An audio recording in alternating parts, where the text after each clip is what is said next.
Hey everybody, it's Dave Dyer, and this is episode 8 of Tight 10 with Dave Dyer. This is my podcast where I have somebody I find interesting on the show, and I hope you find interesting. We go through 10 questions, and it's an effective, efficient way for you to get to know somebody that I want you to know. It's very quick, in and out, like me at a party. Let's go, move it. My guest on today's episode is comedian Chad Daniels. Chad, would you like to say hello to everybody? Hi everyone, how are you? Now, I'm going to go through an intro. You please correct me on any of the stuff I've screwed up. Okay. You hail from Fergus Falls, Minnesota, correct? So far, so good. You now live in Minneapolis. That is also correct. You have recorded 7 comedy albums over the course of your career, and those albums have been streamed over 7 million times. Is that accurate?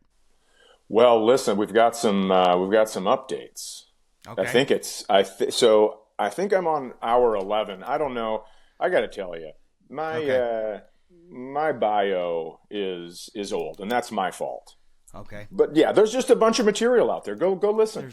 There's a lot. There's a lot of stuff out there. You're also the host of 2 podcasts. One of them is called Middle of Somewhere with Cy Amundsen, fellow comedian. Yep. Another one is called Pretend Problems with another comedian, Kelsey Cook, who also happens to be your fiance. She does happen to be that, yeah. Yes. Now, let me tell you a quick story about Kelsey. Okay. That she probably won't even remember. Several years ago, I hosted a show that she was part of at the Kohler Company in Wisconsin. Okay. It was her, Lachlan Patterson, I can't remember the third comedian, and then I was hosting the show. And I remember her and I were having a discussion because the agency gave you like a $200 voucher to spend at this resort. Okay. And for those of you who don't know, this is the Kohler Company, bathroom fixtures, generators, all sorts of stuff. And they kind of have this little city where the company is, and they have this big event for their employees every year. Anyway, so Kelsey and I were talking, we're like, can you believe they gave us $200 to spend here? After the show, I think it was her, Lachlan, and myself went to the pub that they have on scene, and it was very quickly apparent why they gave you $200, because I believe a cheeseburger was around $40. So yeah, that's how they get you. So it was very quickly spent. Uh-huh. So, also, if you want to look up Chad, you can find him. His website is chaddaniels.com, and you're on all the socials at that Chad Daniels, right? Yeah, correct. All right. Okay.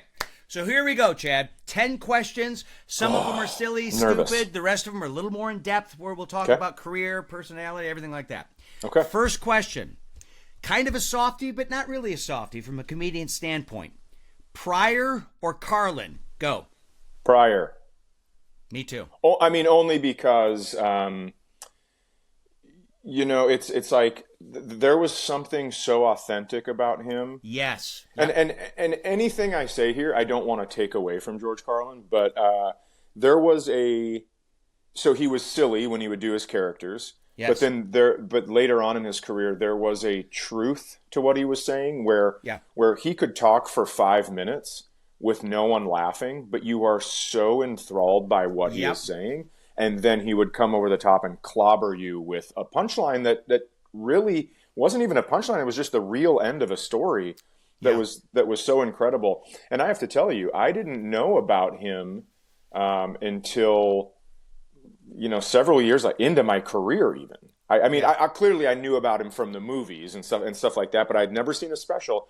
And then because I loved Eddie Murphy. And then I saw Richard Pryor and I went, "Oh, okay. That's where Eddie Murphy clearly loved this man too." Yep. Eddie Murphy, I remember seeing an interview with Eddie Murphy, and Eddie Murphy was still trying to figure out how to do stand-up. And he said, Richard Pryor gave me the greatest advice. He said, tell me about your day. All I want you to do is tell me about your day. Yeah. And just in a funny way. And he said that was just opened so much up for him as far as how to express himself. And I'm with you, too, as far as Pryor. I love George Carlin. When I was growing up, my dad had George Carlin's album Class Clown, and it was hidden, kind of hidden, but we all knew where it was. So whenever they left, we listened to it. I love the construction of George Carlin's stuff, the writing and everything like that. But the thing about Pryor, and you said it, it's so engaging because it's so effortless. It just seems like it just rolls out of him. And within the last year, I watched that Richard Pryor live in concert, one of the first ones where he's got the black pants on and the red shirt. Mm-hmm. and I laughed just as hard as I did the first time I saw it when I was a teenager. It was just beautiful. Yeah, that's true. And, it's interesting because now where the world is at, Carlin's stuff has fully come around and makes absolute sense now, too. I mean, it was just it's like bell bottoms. It was just it's just a difference where, again, you're right. Pryor's telling you about his day, and Carlin is scaring the shit out of you, but making you laugh at the same time. Yes. Because you laugh and you're like, I'm laughing so I don't start crying. This is insane. Yes. Yep. All right. So question number 2. Those we were wrong on the 7 million. Let's say just 10 million streams have afforded you the ability to not only live in Minneapolis, which is a great town, but you also, I think, have a vacation home in northern Minnesota. Is that correct? It is correct. Kind of a cabin up there. And I know you spend a good deal of time up there in the summer.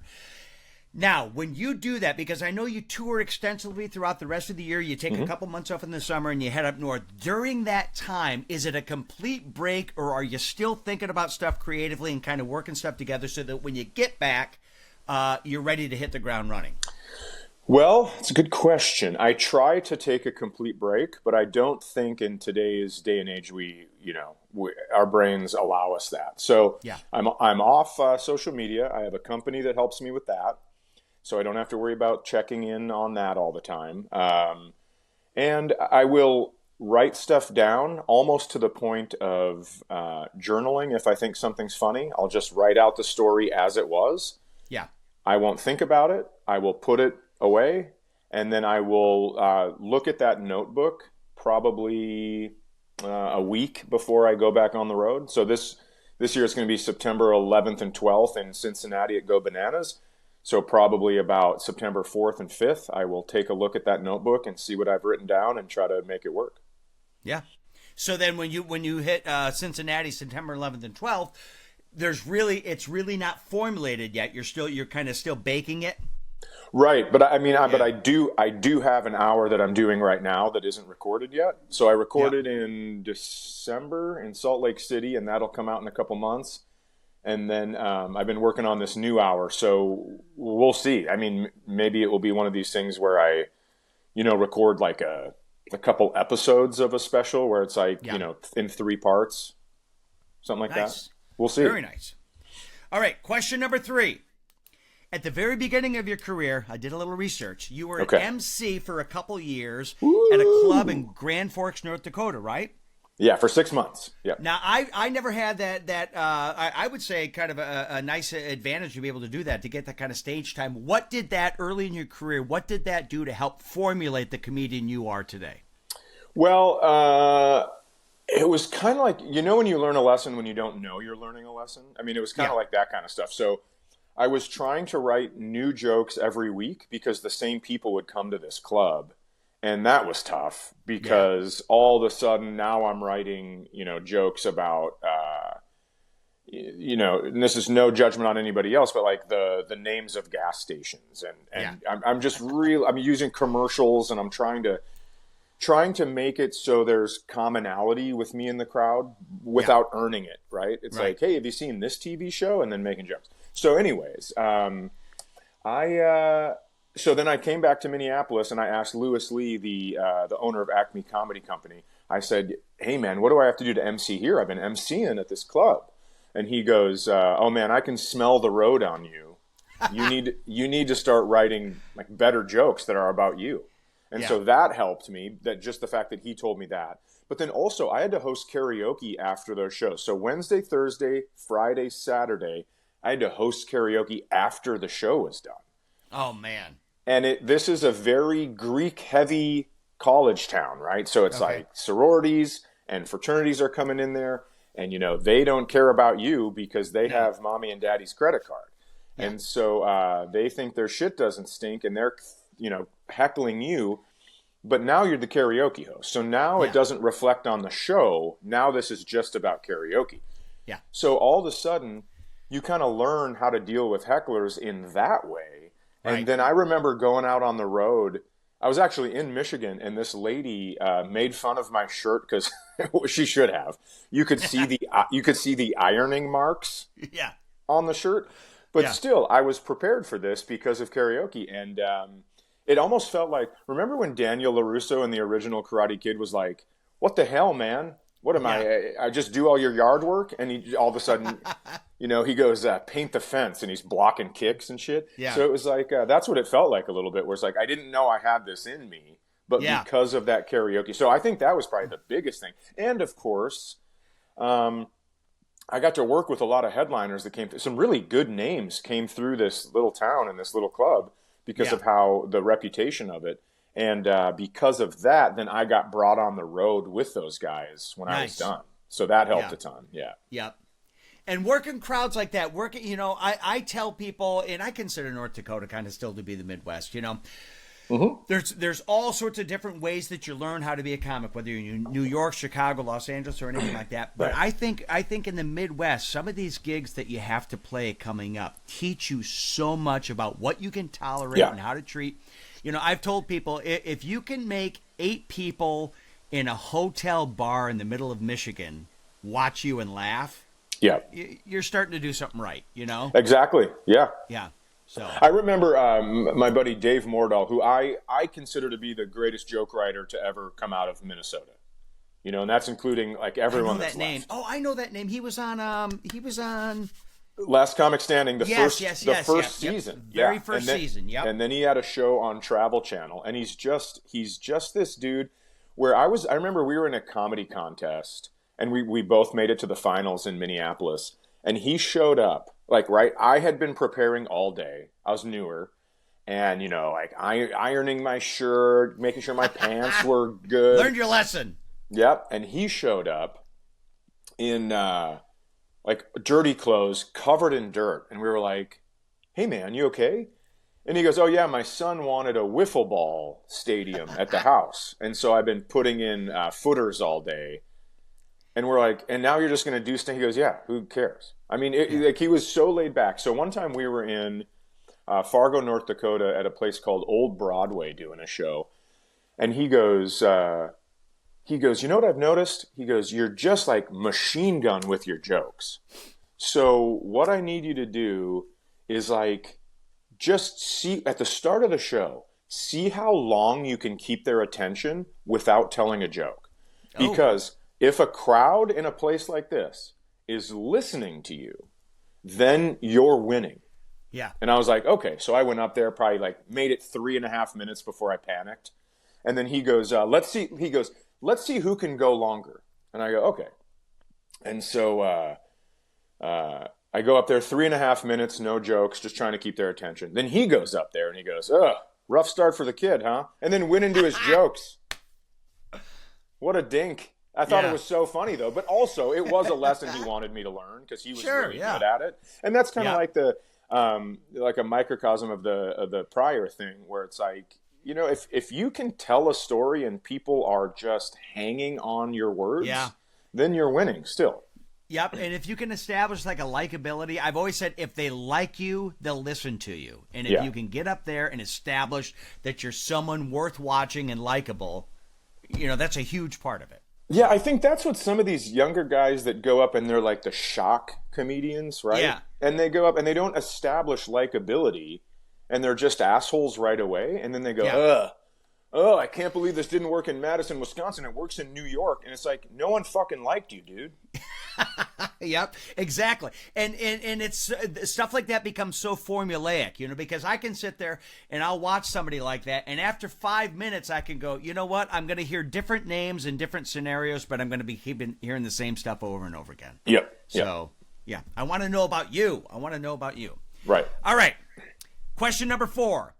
You've mentioned at certain times of your act, and so I'm not peeling off any scabs, but you've mentioned several times in different points in your act that you had kind of a rough relationship with your father growing up.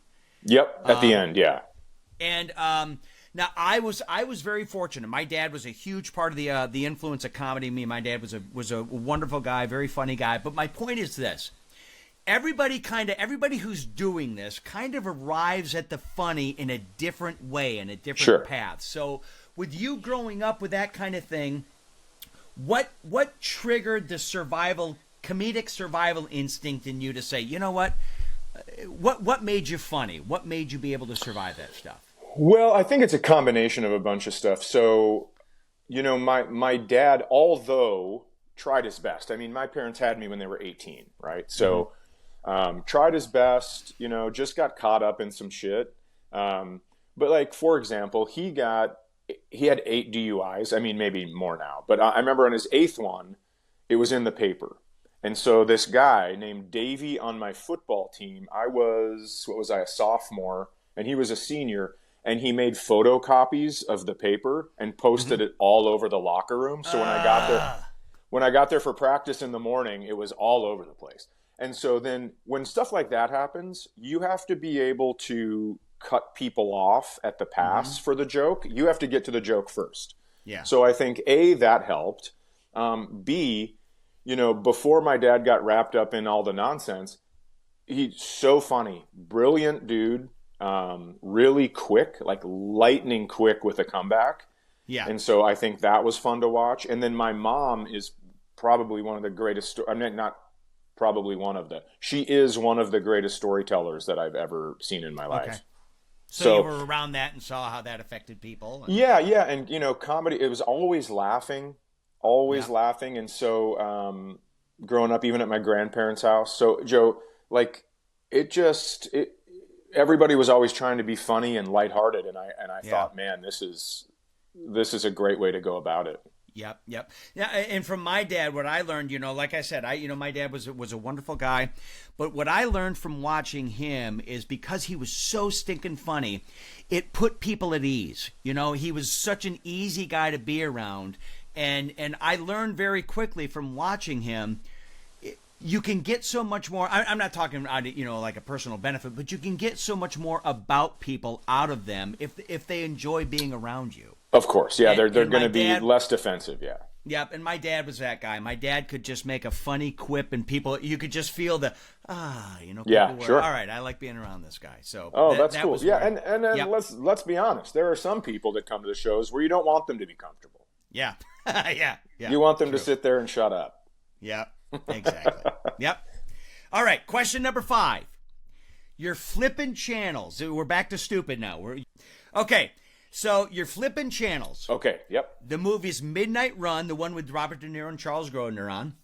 Running Scared. You remember the one with Billy Crystal and Gregory Hines? Yep. And then the movie The Odd Couple, the original one with Walter Matthau and Jack Lemmon are on. Those 3 are all on at the same time. Which one of those do you pick to watch? I think The Odd Couple. And do you? I just, for some reason, those two... I mean, obviously they had the greatest chemistry, and this goes directly to my Minnesota love of grumpy old men. Yeah. I remember one time we went into a place called Halftime Rec, me and my buddy in St. Paul, and we were sitting there and we're like, why does this look so familiar? And it's the scene right before Jack Lemmon has his heart attack on the way home. Oh yeah, he's in that bar, and so yep. I just, because of the Minnesota connection and all of that with grumpy old men, I went back and watched all of that other stuff. Cause I saw Grumpy Old Men before I saw The Odd Couple. Yeah. I mean, I had seen it with, Tony Randall and, Quincy, whatever. Yeah. I can't remember that guy's name. Yep. Jack Klugman. Yep. The TV series. Yeah. Fantastic. Yeah. The TV series. But, so then I went back and watched it, and they're just like, you wonder, in a world where everybody wants you to be loose and be, hey, improv this line, whatever. I wonder how many things got improv'd in the original Odd Couple. Oh, it's brilliant. That's the one I would pick as well. Midnight Run would be a close second, but yeah, Chick McGee of Bob and Tom, he and I are just enormous fans of the Odd Couple, and we are constantly texting. We both know the whole movie. Oh, great. So we're constantly texting lines. One of the greatest lines in all of moviedom, and I think as I get older I appreciate this line more, is in The Odd Couple. Walter Matthau, as Oscar Madison says to him, he goes, everything you do irritates me. And when you're not here, I think about the things you're going to do when you get here, and that irritates me. It's just the best line. Uh-huh. So, all right, so The Odd Couple. We both agree on The Odd Couple. All right, number 6. As I mentioned earlier, the very funny and very lovely Kelsey Cook is a comedian and also your fiancée. How does that relationship work as far as working out material? Do you run stuff by her? And also beyond that, is there a jealousy factor with the career that ever comes up? No jealousy. I think we have different goals, so that helps. Okay. But do we run stuff by each other? I guess, yeah, sometimes she'll run some stuff by me. I'm just like, I'm not good at that. I'm not good at the comedians getting together and writing. Me neither. I think that I've tried to give people lines before, and it's in my cadence. And so for their act, it makes no sense. Yep. And then I get frustrated and I feel stupid and I just bow out. Yep. And so, you know what? I guess I did, though. I guess I did. Like yesterday, I saw a picture of a model at a clothing store with no arms. And I was like looking at it because I couldn't tell if the arms were behind her, but they weren't. And this guy goes, "Impressive, huh?" And then I started thinking, like, the fact that someone took a picture of this woman is the least impressive thing about her. She's in her late 20s with no arms and made it that far. And so I just asked Kelsey, I go, have you heard anybody do a bit about an armless model? Just because I wanted to know if she had heard it. And she goes, I sure haven't. And it probably makes sense because it's like, who knows if this is going to fly. But so I'll run some stuff by that. And then we also do a show, like we're going to Europe this fall, where one of us will go out and tell jokes about the other one. Okay. And then vice versa. And then we go up together at the end and we get to tell our side of those jokes. Gotcha. Defend yourself. Yeah, it's really fun. It's almost like presenting a case against the person, and then they get to take the stand. Nice. And we call it Notebook Rebuttal, and it's it's so fun. We did it on the East Coast. We did it in New York, New Jersey, and Philly. And so we had a ton of fun doing it. So we're going to go to Europe and try it. Nice. Whereabouts in Europe are you going to do it? We're going to do Dublin, London, Paris, and Amsterdam. Nice. Wow. That'd be a blast. That's going to be great. I could never do that with my wife. It would just be, it's too much. It wouldn't work. It wouldn't work. All right. Well, it's, in a normal relationship, you have to know when to shut up. Yes. But this is for a show. So you actually get to tell everybody what's on your mind. Yeah. Yep. All right. Question number 7. Do you have any interest in acting? And if so, have you kind of come up with sort of an idea for yourself that you think would work? Over the years, people have tried to develop shows for me and stuff like that. And one got really close before COVID, but it's not something that I'm on the phone with my agents and manager about all the time, thinking we got to make this happen. Yeah. I heard a comedian a long time ago, and I beg your pardon, I don't remember who it was, but they were talking about relationships. Yeah. And he goes, I'm old enough now where I don't hit on girls. I'm like an old shortstop that's going to be in the Hall of Fame, right? Mm-hmm. I'm not going to dive for anything, but if it's hit right at me, right? And that's how he described his romantic relationship. But that's how I described the acting stuff. It's like, if someone comes to me and goes, dude, we saw your set, you'd be perfect for this little role in this thing, I would happily do it. Oh yeah. It's just not in the front of my mind. Yeah. Yeah. I've got a whole idea that I want to do, and it'll probably never get done. I live in Grand Rapids, Michigan, but I think it's a very funny idea. Man, internet and airplanes, dude.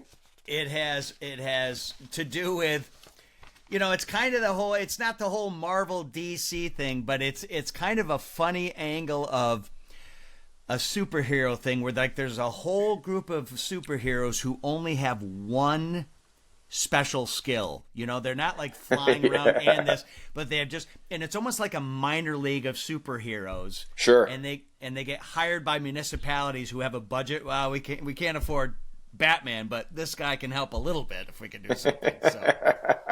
Anyway, that's very funny. Have you ever read the book? I mean, maybe it's taken out of libraries because I would imagine it's pretty racist right now, but The 7 Chinese Brothers? No, I have not. Where one of them got caught doing something by this lady and she was going to end up killing the kid. And then it was like one of them could drink a bunch of water and hold their breath. So when she was like, "I'm going to drown you," that guy came in. So they were all like, all 7 of them. What would that be? Septuplets. And so then she'd be like, "Oh, you know what? I'm going to burn you." And the guy that was like, couldn't be burned showed up. I mean, it was like this whole thing where she was getting so frustrated, and it was just they had like one little deal. But I really, really love that idea. Yeah. Nice. All right. Okay. Speaking of authors, you and I have talked a little bit when we've done a couple shows together about some of our favorite authors. So here, I'm going to give you 3 names. Okay. Malcolm Gladwell, David Sedaris, and then not really an author, but a very funny guy, very eloquent guy, Jon Stewart. Now, here's the hypothetical situation. Here's the hypothetical situation. You've been asked to give a commencement speech for the University of Minnesota, right there in Minneapolis. Okay. And you want some help writing the speech. Which of those 3 guys do you get to help you? Jon Stewart. Jon Stewart, okay. Yeah. Only because, so I don't know if you remember when he had the Jon Stewart show on MTV. Yeah, sure. I mean, so when people ask me who influenced you to get into stand-up, obviously Eddie Murphy was a big influence, but he didn't influence me to get into stand-up because it's like, that seems insurmountable. Yeah. But Jon Stewart and John DeBoer, a guy that I saw in Minneapolis, I just really wanted to do it. I was like, oh man, I feel like I'm the same as these guys. Yeah. And so just Stewart he's so smart. Oh. And in order to do the comedy you want to do, especially a commencement speech, to have that big bag of knowledge from which to pull is incredible. I love David Sedaris. I absolutely just the greatest. I listened to his audiobook. So he did one thing. He recorded one thing. Why can't I think of it? Carnegie Hall. And when he's talking about the story from Me Talk Pretty One Day. Yeah. When his little brother Paul, I think his name is, and he it's called Can't Kill the Rooster, I think the story's called. Calls himself the Rooster. Dude, I had to pull over. I've had to pull over maybe 3 times in my life from laughing. Yeah. And I had to pull over during that story. So he is legend. I still listen to his books on tape or audio books, whatever. And then Malcolm Gladwell, I love. I've listened to all his stuff. I listen to Revisionist History. But Malcolm Gladwell doesn't like stand-up. He thinks it's a farce as far as an art form. So fuck him. Yeah, there you go. Sedaris, that's funny you bring up You Can't Kill the Rooster, because I obviously read that story, but I've also heard him read it aloud. And he talks about how his brother Paul was the only one of them that was born in North Carolina. So he grew up in a very different environment than the rest of them, and because of that, referred to everybody in the family as either bitch or motherfucker. Those were the 2 names he called everybody. It's great. And then he has a fuck it bucket where it's a 5-gallon bucket of just random candy. Yeah. Where that's how he makes his day better. He goes, let's go to the fuck it bucket. I mean, I just think it's so good. It's great. But I agree with you with Stewart. I watch, he's back doing that, as we all know, back doing the Daily Show on Monday nights. And because I'm old and I go to bed early, I watch it on Tuesday mornings. And I was just saying this to my wife the other day. As a comedian, we're actually kind of a tough audience. We really rarely laugh out loud of other people, whether it's an internal competitive, who knows what it is. But when I watch Jon Stewart, and I'll watch that 20 to 25 minute bit, without fail, there are 5 or 6 laugh out loud moments every single time. Every time. It's just brilliant. Just great. Yeah. I was watching, have you seen the show Hacks on HBO? No, I haven't. So it's in the 5th season, and I'll try not to give it away, but this Jean Smart is the lead, and she's this comedian, and Deborah Vance, and she's doing this huge show, right? And but she's pissed off along the way because she's had a lot of things end prematurely because she's a woman, and not just like, oh, I'm a woman. It's like legit. You can see it happening, right? And so she wants to do all of this, like, I'm the new Joan of Arc, like this really what she feels is important about women in society in 2026 and women in the workforce and all this stuff, and then she goes and watches, she was on a sitcom 50 years ago. It's the 50th anniversary of this show. Okay. and she's watching the other star of the show, and he's being interviewed, and somebody goes, "Why do you think this show worked? It was just about relationships." And he said, "It was about our relationship, but also it was funny. Plain and simple, it was funny. First and foremost." And then it kind of hits her where she goes, "Oh man, I have gotten away from this. It has to be funny. I want it to be important." Yeah. And she goes, "It has to be funny." And I always think of that with Jon Stewart. He is smart enough. Like, I've seen him in front of Congress, ripping them apart for the 9/11 fund, for all of these first responders and shit. And it's like, yes, great. He's so good in that moment. But on The Daily Show, he could do that. Yes. And I know they have writers, but he softens it and he makes it funny, and that's what makes the news palatable these days. And what's so brilliant about it is he does exactly what you're saying, but there are also little peaks of that knowledge coming through all the time to where you're like, it's not just that he's making me laugh. This guy knows what the hell he's talking about as well. So he's able to kind of convey both of those things. But he doesn't. It doesn't feel forced. No, because there's still breaks where you're laughing and there's levity to it. Yeah, and I think he does it, probably better than anybody. Yep. It's just amazing. It's just amazing. All right, question number 9. I know you have a son and daughter that you're very tight with. Yes. They've given you tons of material over the years, as my 2 daughters have given me a lot of material. But if fatherhood has been anything for you like it's been for me, my daughters have taught me way more than I've taught them about life. So what has being your kid's dad taught you about being a better person? Oh, man. I think just chilling out. Yeah. It's like this. Here's an example. When I'm at the cabin and I make smash burgers, I take 1 pound square of hamburger meat and I break it into 4s and I make those into patties. Okay. Well, that's what I had. And we had an extra person. I can't remember what was going on, but my daughter made 6 patties out of it instead of 4. And I was just huffing and puffing. I'm like, this is not how we do it. Right? Well, it turns out, Dave, that the burgers, when you make 6 of them out of the pound, it's way better. They're more flavorful. They're thinner. Yes, it's just better. And I was having a fit at the grill.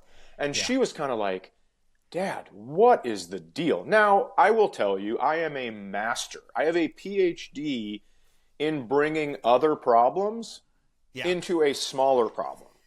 Like, I have the ability to bring my emotions from a really big thing into something very small and then dumping them all on that.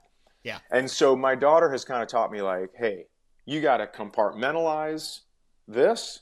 Yeah. And you just got to relax. And, my son's the same way. He's a bit of a spaz like me. I mean, they both are.